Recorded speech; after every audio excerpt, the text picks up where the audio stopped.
Hello again, everyone. This is BionicSlime, your online voice for reviews of your choice. Welcome to BS Reviews. Today's requested review comes from the most requested anime I have ever been asked to review. I'm not kidding. I've had like 6, 7, 10 people ask me for this one stinking anime to be reviewed. I've never had so many people want to see this show get reviewed that much. Mad God 121, BiggestATLafan, and Anime Rocks My House 5. I would list everyone, but that would take up way too much time and page space. The request is for the anime series Soul Eater.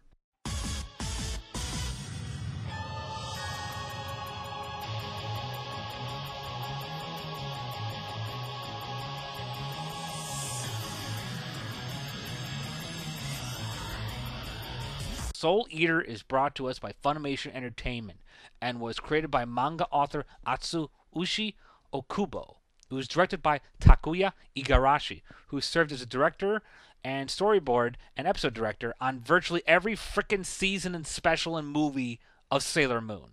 He also directed Ouran High School Host Club. The animation was done by a very specific animation studio known as Bones, and worked on such anime as Full Metal Alchemist and Examined Lost Memories. I don't know if I'm saying that last title correctly. It stars the lengthy vocal cast of Laura Bailey as Maka Albarn, Micah Soulsad as Soul Eater Evans, Brittany Karbowski as Black Star, Monica Rial as Tsubaki, Todd Haberkorn as Death the Kid, Jeremy Lay and Jamie Marchi as Patty and Liz Thompson, Lucy Christian as Medusa, and John Swasey as Lord Death. The plot of Soul Eater.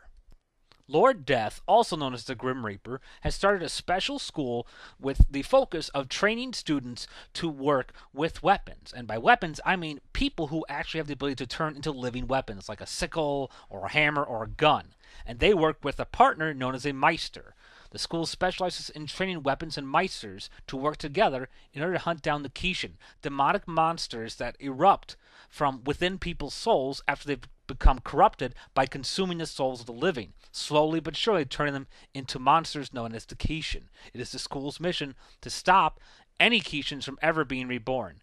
And once a weapon has consumed 99 Kishin souls as well as one witch soul, that weapon will become the Death Scythe, the personal weapon used only by Lord Death himself. It mainly focuses on 3 particular groups of weapons and meisters. First, lead one being Maka Albarn and her weapon Soul Eater Evans. The second one is Black Star and Tsubaki, his weapon.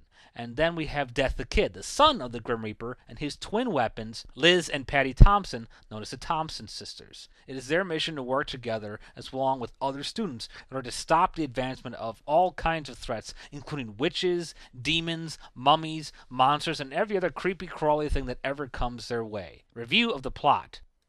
As you can tell by my explanation, this is a really long, complicated show in terms of how to explain it, because it is a really unusual concept. When Funimation was first bringing this anime out, they plastered the hell out of everywhere with advertisements. I mean, this anime was advertised up the ass. They promoted it everywhere, and a lot of people were worried that the hype was going to be, missed out because you're hyping this thing up to be really, really big, but then they were going to worry it's going to suck. Turns out, no. Soul Eater is actually freaking phenomenal. And part of it has to do with the amazing inventive and creative imagination flowed into the storyline. This story has all kinds of excellent, well-written criteria that works on multiple levels of genres, including romance, comedy, action, and suspense, but at the same time giving you all different kinds of plots, stories, characters to follow on a much more fluid and much more concrete level than, say, Naruto. What I loved about Naruto is that it has multiple characters. I mean, lots of them to follow. So if you don't like the main character, you got some other guy or girl you can follow around. However, here, utilize them much more effectively and give multiple characters enough screen time so that you don't worry about someone being left out for 40 or 50 episodes. And I love the fact that this show not only keeps the characters so unique in their design and craft, but also in their personality. These characters have such wild, original, unique characteristics that make them stand out most average cookie cutter anime characters. Not to mention, the excellent part about the storyline is that it has multiple venues to keep you interested. On the one hand, you got the 99 souls and the witch soul to, want to see these weapons become death sights. But on the other hand, you have other villains like the witch Medusa, or Arachnophobia, or the Kishin. You have all sorts of monsters, creepy villains, and different problems and things going on that can keep you interested. It doesn't get too confusing. They give you just enough that you're keeping track of everything, but they don't undersell it so that you're not feeling like you're just chewing too long on one piece of meat. You are given enough material from every angle, from every storyline, that you're constantly kept in the flow with the characters. And it's amazing that so much can be compacted into this one show. Soul Eater really accomplishes so many unique ideas in just one show alone. Another amazing thing I loved about the show was the incredible mix of action, humor, and drama. There are times that the anime throws all three of you, and they manage to make them all work. It mostly has to do with the animation style, but also the way the story tells things and how the battles just come out so incredibly freaking amazing. It's incredible that all of this dark, gothic, weird Halloween town kind of settings and scenarios could be utilized so amazingly that you're still able to throw in some humor, because a lot of the characters are pretty damn funny, and still keep that weird Halloween edge, and still make it dramatic at times. Review of the characters. This is what the show truly shines at. Any show that has a magnificent cast like this cannot be that bad to watch. I mean, there are so many interesting characters you can watch, and each one of them are played and described in such incredible detail that you have a plethora of interesting individuals to follow from every walk of life. Maka Albar and Soul Eater are easily my favorite, particularly Soul Eater. He's one of my favorite characters in the whole show. I love about them is that the whole show likes to play up resonance, connecting with your partner. However, what's great about the three main character groups is that most of these guys don't get along. In fact, their partners are so polar opposite, it's that disconnection that actually makes them work better as a team, especially Soul and Maka. They are funny and they work so well off each other, especially Soul. He's got a great deep dark voice, and he gives the character hilarious personality that you really want to see more of where this guy is going. And Maka's an interesting individual. She's not your pushover kind of damsel or anything. She can kick as much ass as any other boy can, and she proves that she's an intelligent character. Laura Bailey did a very good job, as well as Micah Solsad. They really played off each other so well, and half of the greatness of the show is just watching these two interact with each other. The second group is Black Star and Tsubaki. Monica Rial, always good. I loved her Tsubaki. She really fit the character's sweet, soft, and understanding nature to a perfect T. Brittany Karbowski's Black Star I had issues with. It's very frickin' obvious that Brittany is a woman. I mean, you can tell by the voice alone, it's a woman playing a boy. And as well as she tries, I mean, she really does get the enthusiasm for Black Star's character down, because he's this really obnoxious, over-the-top assassin, as he calls himself. She gets the enthusiasm down, but she still sounds like a girl. And it's not a terrible thing, but it's just like, it's noticeable, no matter how hard she tries. Some people can do it well.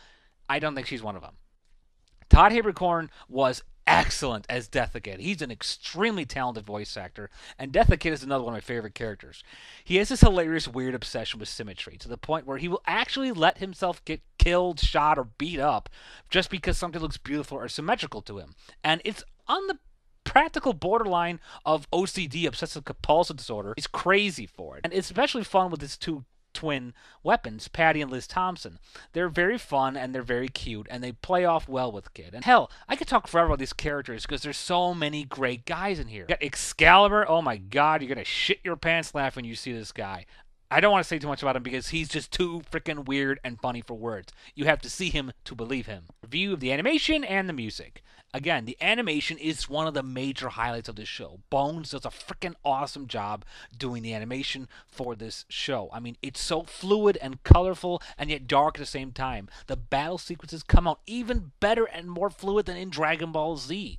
They have such incredible fight sequences that utilize great visuals with excellent characterizations that just make everything seem much more unique and alive. The whole place seems like this whole new world you stepped into when you go into Death City. Intro alone is a good indication of what you're going to get visually and sound-wise. Speaking of sound, the music was unfreaking believable. Every opening and ending song they had was an instant kick-ass hit for me. I couldn't believe how excellent the music was. It was so consistent, so great, and perfectly fitting scenario. Everything just works so well with the music. It's dark, it's rock and roll, it's soft. It's a great soundtrack. Flaws about this show. 3 main problems, and they all kind of fall under one bigger problem. The first one being is, as the show gets into the main deeper storyline with the villains like Medusa, they kind of forget the whole we have to get 99 Kishin souls and a witch soul to become a death scythe. It's not a bad thing because obviously the deeper storyline is more fascinating, but it seems kind of stupid to build up these characters on this quest and then say 5 episodes in, oh, we kind of forgot about that, so just ignore that. It kind of looks a little lazy, if you ask me. The second problem is, towards the end, the story doesn't really resolve everyone's characters. In fact, there are several characters that are left kind of dangling around, and you're wondering, what the hell are you going to do with them? You're just going to leave these guys there? Especially with the bad guys towards the end. It's not terribly important, but when you have such a wide cast, it's important to include everyone. And there are certain characters like Giriko, Justin Law, Mosquito, and other guys who just never got a proper wrap-up. And while it wasn't vital to the story, it just seems kind of lazy because you left so much unfinished with so many characters. The third thing I have a problem with is there's a certain scene where Soul is talking to this demon, a demon who's sort of inside of him. And in one particular scene, he refers to him by a certain name. Now, they mention this in the anime, and then they never frickin' mention it again. I know that if you look in the manga, it makes more sense, and they explain it more. However, in the anime in and of itself, it doesn't make any sense because it's never clarified, explained, or continued. They never mention it again, and they don't explain why he brought it up in the first place. To leave it in the show, it just goes back to the same problem that problems 1 and 2 have with number 3, and that is a failure to explain certain things. They failed to wrap up loose ends. They're not huge loose ends, but the fact that you built them up in the beginning and then just dropped them so suddenly looks kind of sloppy. It doesn't need a clear-cut explanation, but don't bother bringing it up then if you're not going to explain it later, because otherwise it's just left dangling there and you have so many people just wondering, what the hell does that mean? Final wrap-up, Soul Eater was 100% worth the hype and anticipation that Funimation built it out to be. It is a colorful, unique, imaginative world that is brimming to the peak with creativity, incredible characters, 4-star acting performances, and an animation style that just brings everything to magnificent visual life. The music is incredible. I love each and every one of the characters, ranging from the super freaking weird to the super badass. The show just works on so many levels for so many people. I think everyone can get something good out of this show. Unfortunately, I was disappointed in the fact there are so many loose ends with certain characters, the 99 Souls thing, and the fact that Brittany Karbowski is not a boy, no matter how hard she tries to sound like one. Either way, the pros in the show easily kick the crap out of the cons, and Soul Eater is definitely an anime that works on multiple levels, on multiple angles, for multiple audiences. Bottom line, I give Soul Eater 4.5 stars out of 5. Well, that's all for now. This has been BionicSlime for BS Reviews. Thank you all for listening, and goodbye for now.